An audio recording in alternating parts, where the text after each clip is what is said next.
Ben Fagan here with another episode of Career Cash, the podcast. And on this episode, I'm joined by one of my former classmates, so we're going back a little bit, and one of my friends, Rikki Soumpholphakdy.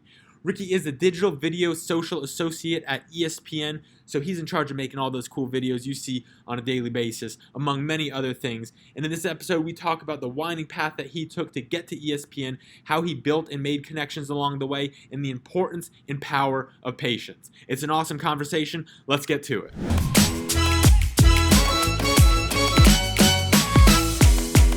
I am beyond excited to have you here today and get to hear your thoughts, pick your brain a little bit about what makes you you, how you got to where you're at, and just everything else that makes Rikki tick. So welcome to the show.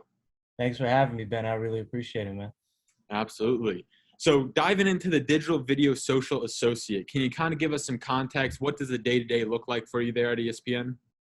So we're in the digital video department. So any of the video that, you see on the app, on your phone, or .com, YouTube. Sometimes we collaborate with social depending on the event. That's all us. We produce it, we cut it. Anytime you get a notification that, hey, Ohtani just hit a home run, that's us. You cut highlights during the nighttime. And we cover about, every single sport that we have digital rights to. Sometimes it's not always coinciding with the TV rights because TV has more rights than we do. But that's the gist of what we do is curating and producing and at times, creating original video and original content. So can you kind of take me back a little bit, coming from Lynn, and what was that process like from graduating into getting into ESPN, getting to the stage that you're at now, even if you got into ESPN and, we're in a different role or the same role? What was that whole process like from graduation to where you're at now, in the company? Yeah, it was really, really difficult because it's a highly competitive field, journalism, broadcasting, all that stuff, multimedia. I thought I had a good grasp on it when I was leaving college. I was like, I'll be fine. I got a master's degree because I got my bachelor's and my master's at Lynn back to back, and I just felt like, oh, I'll get an interview. I got a master's, but it wasn't that easy. So I left. And I came home. I finished that last year of my grad school online. And I was pursuing jobs up here with the hope that I would eventually be at ESPN because I live so close. I live about 15 minutes away. So that was my whole goal. But it didn't start off that easy. I was getting denied application. I applied to multiple internships there. And it wasn't that easy. So in the meantime, I got a gig at the radio station, even though nobody listens to radio anymore. But it was something. It was media. And they cover like 4 of the major stations in Connecticut. So it was something, They were owned by radio.com. Now they're owned by, I think it's Odyssey. I think that's the new company now who just bought them out. I was a promotions coordinator. So I would go do public events for all the old timers who still listen to radio. I would go with the DJs and stuff and be like, hey, come listen to us. So here's some free stuff. It was definitely a resume type job. It's not something that I wanted to do long-term. But I got my experience. I did a couple cool things. I've met some famous people who would come to the radio station. I worked backstage at a Backstreet Boys concert and free tickets. So free tickets if I wanted to go like to one of my favorite rappers' concerts or something. But I got my experience there, and then I eventually landed an internship at NBC Sports, which is also in Connecticut, but it's like I'm in central Connecticut, and NBC Sports is down on the line, pushing New York, which is about like 2 hours away. So I got the internship in the digital editorial department, but it was a long drive. I would have to go about 3-4 times a week, and I would commute it. I'd suck it up. But I got what I could out of there. And my manager, she was really adamant about making it what you can, make what you can out of it, because, it was primarily just editorial, like, working on sports specific fronts, the Olympic page, the basketball page, the NFL page, and just kind of like switching out articles and stuff like that. It was very minimal, But while I was there, I, made sure to shadow a lot of people, a lot of the senior editors, the video producers. I got to shadow along with Pro Football Talk. I worked very closely with Chris Sims um, and Mike Florio. So that was pretty cool. Unfortunately, they didn't offer me a job by the end of it. But, so I was out of commission for May. And then fast forward to September, I was on LinkedIn and I redid my resume and made sure it was nice. I started building my portfolio up again. Shout out to Professor Belafonte, by the way, because she always stressed to us when we were in her class was your portfolio is going to be everything. It's going to take you a long way if it's up to date and it looks nice. And she would spend weeks teaching us how to do it and making sure we did it right.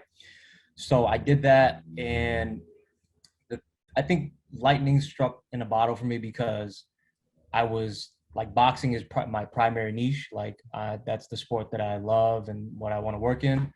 And ESPN was hiring for a social media specialist and for boxing. So I found the hiring manager on LinkedIn. I reached out to him. I said, hey, here's my resume. I would love to be considered. I feel like I'm a qualified and a super strong candidate, and I'm very passionate about boxing.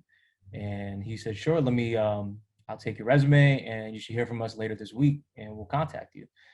And from that point on, the senior recruiter at ESPN, her name is Amy Riley, great woman, by the way. She reached out to me and, she got me the interview. It was about 3 interviews it took. I didn't get it, unfortunately, because I didn't have all the experience just yet. I was fresh out of an internship. They wanted somebody who had like 2 solid years of, professional content creation work. So it didn't work out, but I built a lot of connections with those producers and managers, and we'll get back to that later in this, all the people who interviewed me. But, getting back to Amy, she was very adamant about finding me a home. And once, she saw the disappointment in my face, she said, listen, we're going to find you a home here. There was another open position in the digital video department. It's very relative to social media and stuff like that. And she got me an interview, and, the rest is history. They hired me, thankfully. And it was originally supposed to be for the contract position, but they felt that I was strong enough to take the permanent position. So the rest is history, and here I am now. I want to take, well, one, that was really fun for me to hear because I never heard the whole story. So that was awesome. But 2, I want to take an extra moment and just hammer this away and bring emphasis to your process throughout all of this. Was 1, it was a big winding road. 2, it wasn't from college straight to, the big leagues, right? And you had to work your way up. And then the biggest thing that stood out to me, and I think this is one of the most important, if not the most important thing, is your proactivity in it, of reaching out to, the people in charge of the boxing at ESPN, connecting with the people you needed to connect to through resources that are out there for everyone, like LinkedIn. And I think that is like beyond important. I really want to hammer that home for everyone out there listening. Be proactive, because so much of the job search, it's so much beyond just putting in the application, hitting send and then, resting on that. You really have to do that. So I do want to go ahead and dive into some of those connections. And what was that like for you, going through that process, having that winding road, and then ultimately, going through connections that you made? Was that something that you always had, that approach of say, hey, I want to try to use my connections, or is that something you learned along the way? It was definitely something I learned along the way. There was times where I was just like, I knew people that worked at ESPN, but I didn't want to be that guy like, hey, can you help me get a job? So I just really I wanted these connections, my own personal connections with people like at ESPN, to be organic and not like, hey, I know a guy.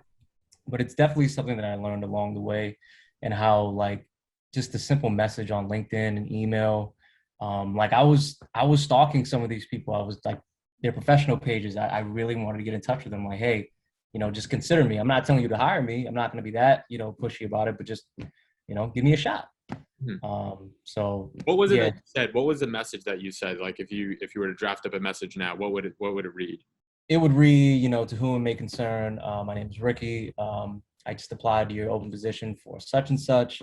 And I feel like I'm a very, qualified candidate. And if we're saying boxing related, I always emphasize how passionate I am, because there's a lot of people who work in some of these sports that aren't as passionate about it. Mhm. And boxing is one of those things. It's an old timer sport. It's not casual like NFL or NBA. So I always nail that in, like, hey, I'm very passionate about this. You know, I have a strong content creation background. Now it's pushing 2 years. I always emphasize too, like I've been in here for a couple of years now. You know, I would love to be considered. Mhm. And I always end it with, thank you for your consideration, or best, if I just want to be short. Yeah. So yeah. No, that's good stuff, and it's worked wonders for you. You know, it's gotten you to where you're at now. Now, I want to kind of talk about, you know, what you just brought up there is, you know, your passion for boxing. You know, I've known you, and I think when we first kind of, you know, met, you were actually still boxing. Is Yeah. that correct? Yeah, that's correct. Yeah. Yeah, and so Still in it. what's that? I was still in it at that time. Yeah, I'm not, in the trenches like that no more though.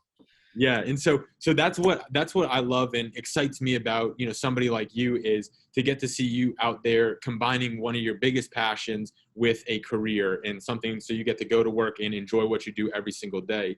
Mm-hmm. So can you share with somebody who's saying like, hey, I'm really passionate about this. Maybe it's boxing, maybe it's, you know, dog sitting, maybe it's whatever it is. It doesn't matter. I have this passion. How can I find a career path for that? How do you combine the two to make that ultimate you know, job? The first thing is being patient. That's the biggest thing. And I'm one of the most impatient people out there.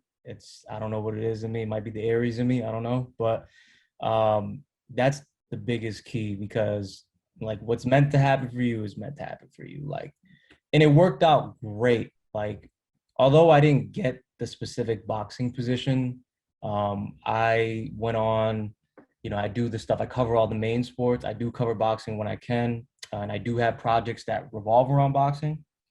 But I wrote a couple stories editorially for ESPN.com for boxing. I wrote 2 boxing stories. I also, I'm helping produce the Fury and Wilder 3 fight, even though it got postponed.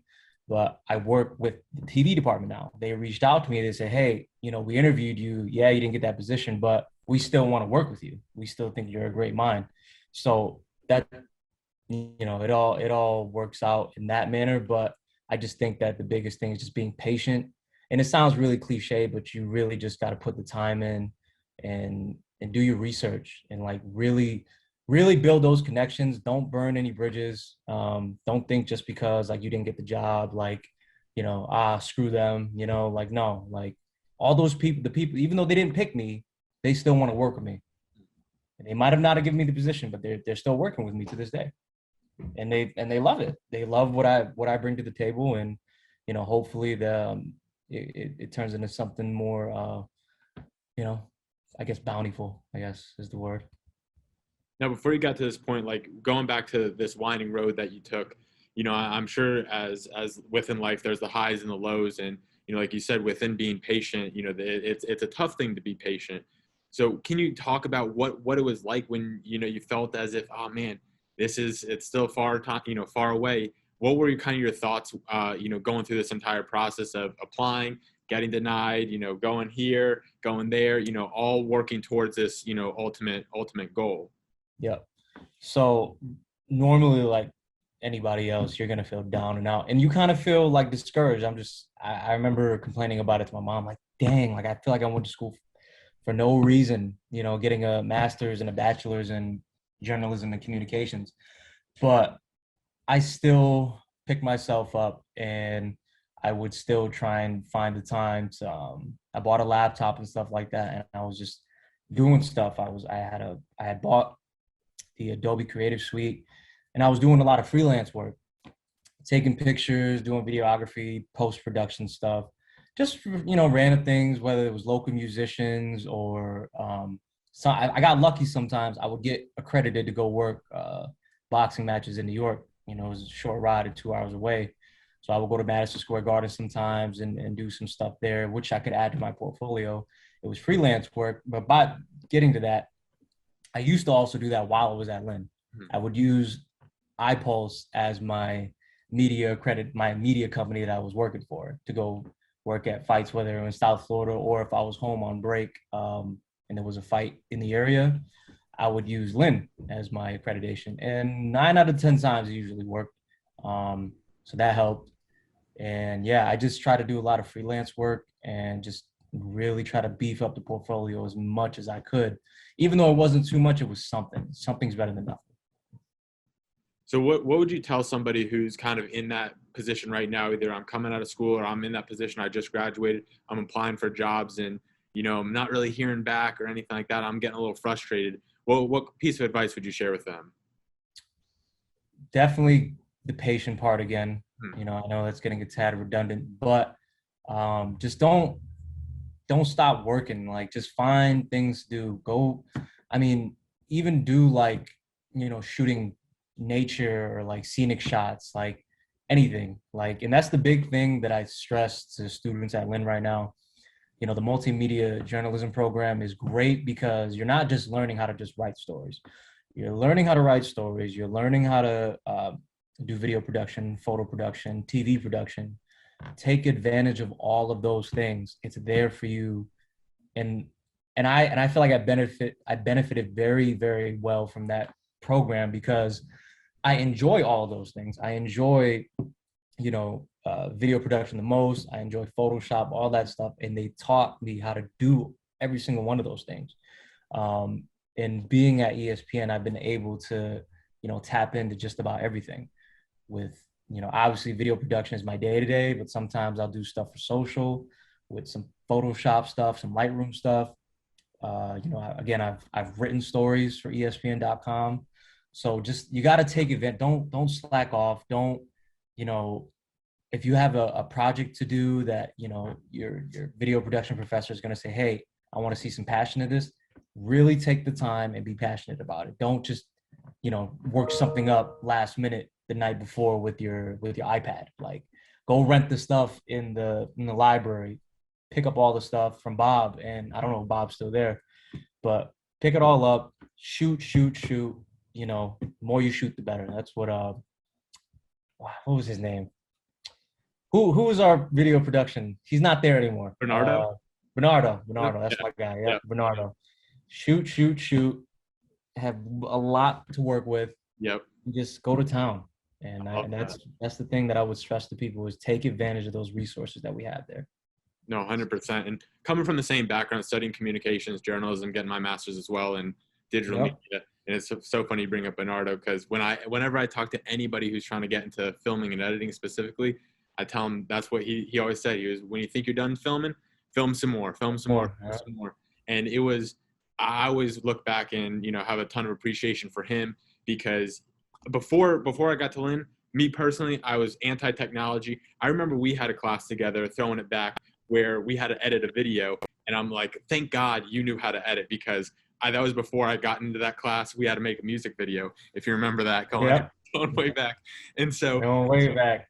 So I'm like, oh my God. I was like, thank God I didn't want to touch the editing. And then later on, I had John Bernardo's class, and what I appreciated so much from him was he taught us the technical aspects. He graded us on the technical aspects, not the creative aspects. Where, if it was, specific cuts, J cuts, L cuts, jump cuts, whatever it was, the B-roll, all that good stuff, he would grade us on those things. But how we use the shots, he allowed us to, be free. And he instilled that passion, you know what I mean? Especially, if anybody out there is that creative type and interested in this field, really, really lean into, embrace that, that passion and that style. So, I mean, I love that. It was a nice little throwback there. But kind of going off that too, how are you able to use your individual, style, your individual passion within your work, especially when it's a company like ESPN, that's a very large company. Do you still have that individual, flair on your projects? Yeah, I do. We get sometimes during the day, like right now, I've been on day shifts for a few months. When you're on nights, they rotate you every few months. When you're on nights, it's primarily highlights because that's when all the big games happen. Is always at they start at 6 and go all the way until like 1 a.m. So you got baseball, NFL, NBA, all that good stuff. So you don't have a lot of free time to get creative. You're just constantly cutting and producing highlights during the live window, which takes a lot of a lot of skill. You got to learn how to work under pressure. That whole thing where they say uh, working under pressure is a big thing here. It's real. It's real. I take pride in being able to do that now. When I first started, it was tough, but that's just what anything you do when you first start. But getting back to the projects, now that I'm on days, I have a lot of free time after first taking Sports Center. So there's a lot of times where I'm pitching original ideas like, hey, we had this story coming out on ESPN.com, top 10, NBA players of all time. That's just a generic example.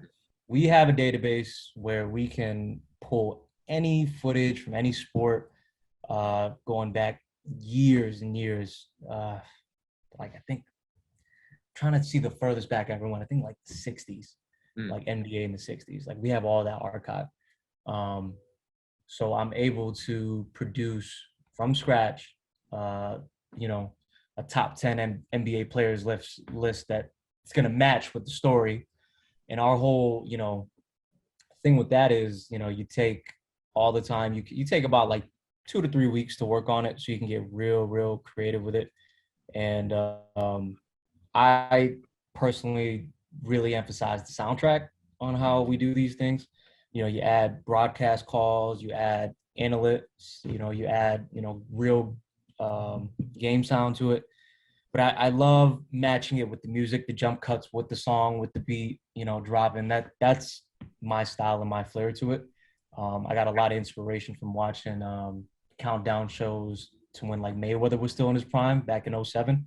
That's probably my biggest inspiration. The guy who directed those is also the same director for The Last Dance. Forgot his name, but he's the same dude. So I like montages, and that's where I feel like I get real creative, and I produced a good amount of those so far. I think the next one is going to be for the Fury and Wilder fight, which might get aired on TV, assuming that they ever fight. Right. Yeah. So it's that's probably where I get my most creative in that time. That's so cool. I love the creative process, man. It gets me going. The montages, stuff like that is something that is so cool, and it's fun to hear these things because I'm picturing as you're talking like all the things that I watch, from ESPN, and to hear that you're a part of that is really awesome. So I know you are a person who's always climbing, always building, always working to get better. So where are you headed from here? What are you planning to do in the years coming forward? What's the goal for you working forward here? So my next goal right now is to work my way up. It's knocking on the door 2 years, since it's actually 2 years in general being in as a sports professional, but now it's going to be 2 years in October at ESPN. I want to get into something that's creative full time. And I think now that my portfolio is nice and beefed up, I want to try and present it to other departments. I think now that I'm collaborating with the boxing department on the TV side is really a great thing. I spoke to the vice president, his name is Mike McQuaid, and the producer, Kaylee Scott. They're very welcoming, and they're saying, hey, we really like what you do, and let's keep it pushing. Let's keep this partnership going. And I'm hoping in due time, there will be a position there that's just strictly boxing. And I'm hoping that's going to be there. And I just got to just put in the work and, show Mike McQuaid and Kaylee Scott, like, hey, I belong. So that's my next goal right now is to get to that point. I know you belong, and I know I'll put in the word for you, see what I can do. But no, that's awesome, man. And so we're about that time of the show where we're finishing up with our segment called Cashing Out, where you are, here to leave the people with whatever your most valuable tip, piece of advice, lesson is. So give them a little cash for the road. So what do you got for us today to cash out? So I was thinking about this hard, and I think I said it already. Just don't stop working. Like, you find free time and you're just sitting at home on your phone, on TikTok, whatever the young folks are doing these days. Get real creative, man. Like, get off your behind, go shoot something, go rent a camera, and just do as much as you can and just have fun with it. Don't don't set yourself back and be like, oh, I don't have money to do this. I don't have money to do that. Oh, I can't do this. I can't do that. Because I was there. But once I picked myself up and I really put in the work in, that's when I found myself really striving and getting to where I wanted to get. So just always keep running. Don't stop. Good stuff. Good stuff. The wallet is filling up. I can feel it in my pocket. So you're leaving the people with some valuable stuff, man. Rikki, I really appreciate you coming on. This was awesome. Great catching up with you and hearing what you've been up to. And I know sky's the limit for you. You're up to some good things coming here soon. So I appreciate you, man. No, I appreciate you. Thanks for having me. Appreciate everybody.